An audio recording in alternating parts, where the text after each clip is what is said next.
প্রশ্নটি বলেছে, দেখো, একজন ঘড়ি বিক্রেতা একটি ঘড়ি ক্রয় করে 336 টাকায় বিক্রি করলেন। তিনি যত টাকায় ঘড়িটি ক্রয় করেছিলেন শতকরা তত টাকা তার লাভ হলো। তাহলে ঘড়িটি কত টাকায় ক্রয় করেছিলেন সেটা বলা নেই, তাহলে সেটা আমরা ধরে নেব। ধরি ঘড়িটি এক্স টাকা এক্স টাকা দিয়ে ক্রয় করেছিলেন, এক্স টাকা দিয়ে ক্রয় করলেন। তাহলে লাভ হলো, কত টাকা লাভ হলো? লাভ হয়ে যাবে বিক্রয় মূল্য মাইনাস ক্রয় মূল্য, মানে যত টাকা দিয়ে কিনেছে আর যত টাকা দিয়ে বেচেছে, তাহলে বিক্রি থেকে কেনা দাম করলেই সেটা লাভ। তাহলে বিক্রি করেছে কত টাকা? 336 টাকা। তাহলে 336 মাইনাস এক্স, এত টাকা লাভ হবে। এত টাকা, তাহলে এক্স টাকায় লাভ হয়। তাহলে এক্স টাকায় লাভ হয় 336 মাইনাস এক্স টাকা।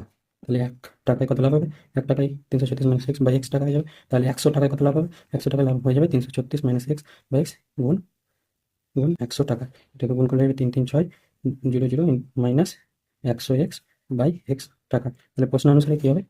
প্রশ্নানুসারে শতকরা, কি বলেছে, যত টাকা ক্রয় করেছেন শতকরা তার তত টাকা